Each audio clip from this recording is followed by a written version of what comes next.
Okay, let's just get right into it. How does a director take a simple remote family farm and turn it into this terrifying psychological prison? Today, we're going to break down Xavier Dolan's incredibly tense thriller, Tom at the Farm, and see exactly how he builds this trap, not just for the main character, but for all of us watching. So everything kicks off with a journey. You see this one car, all alone, cutting through this stark, empty landscape. Right away, we're leaving the city behind, driving deep into a world that's all about quiet and isolation. This opening shot, it just sets the tone perfectly. There is absolutely nowhere to hide out here. And this is the question at the heart of the whole film. Just imagine that for a second. You show up somewhere to mourn the person you love more than anything, but you quickly realize your entire relationship, it has to be a secret. Your grief is now this dangerous thing you have to hide. What do you even do?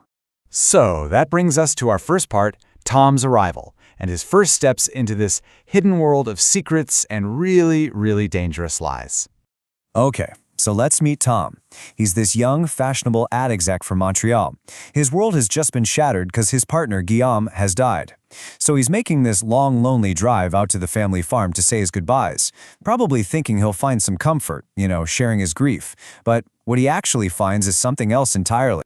He gets there and bam, the first shock hits. Guillaume's mother, Agathe, she has absolutely no clue her son was gay. She has no idea who Tom is. In her world, Guillaume had a girlfriend, a fictional woman named Sarah. And just like that, Tom's real grief, his entire relationship, gets buried under this massive, suffocating lie. But here's the thing. Tom isn't the only one there who knows the truth.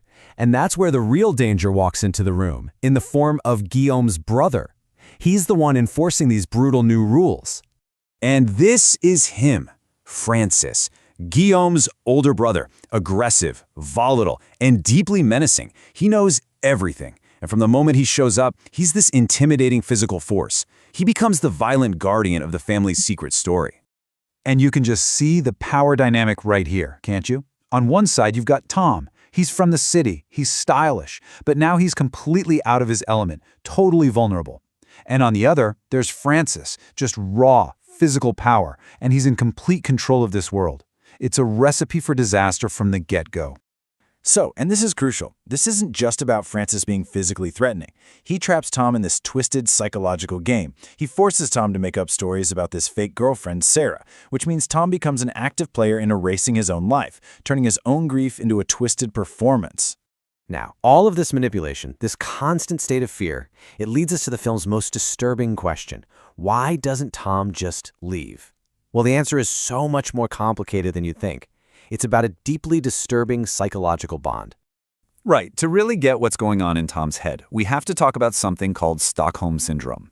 It's a kind of trauma bonding. Basically, a captive can start to identify with their captor almost as a survival mechanism. They start to mistake any moment that isn't abusive for an act of kindness. And this creates this powerful, paralyzing bond. And this film gives that idea a really dark twist. I mean, just look at this scene in the cornfield. It's a total blur of violence and intimacy.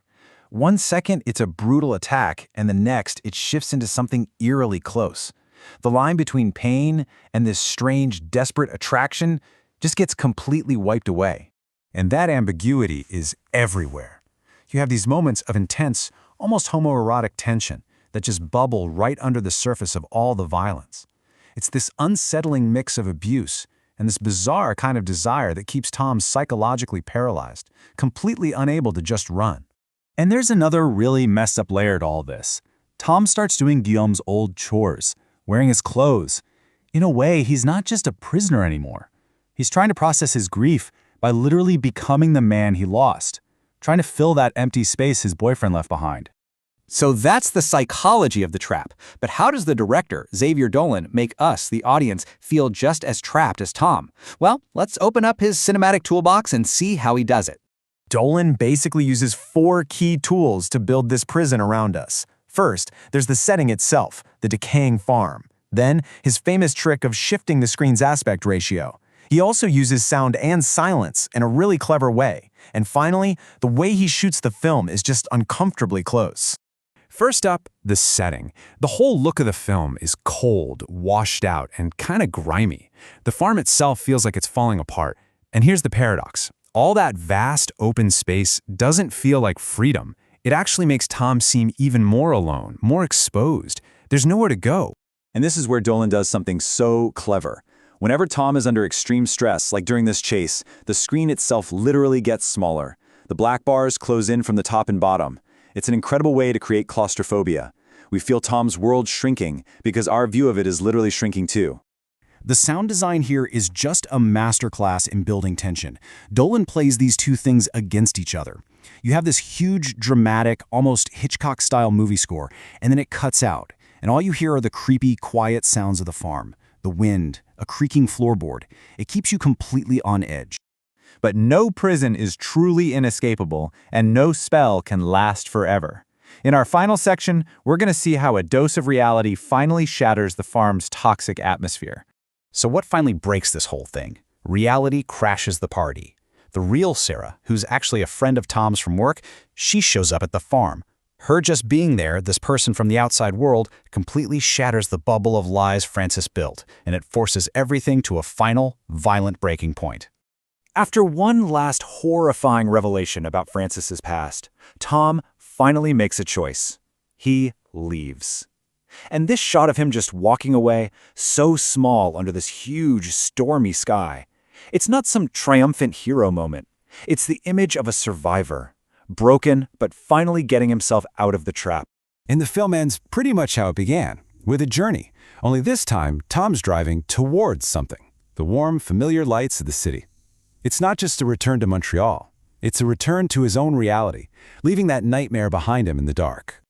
Tom at the Farm is a thriller, for sure. It's about a physical trap, but it leaves you with a much deeper question. Tom was held captive by violence, yeah, but he was also trapped by his own grief, by his confusion, by that strange bond. And it makes you wonder, how do we recognize and how do we escape the psychological prisons we sometimes help build for ourselves?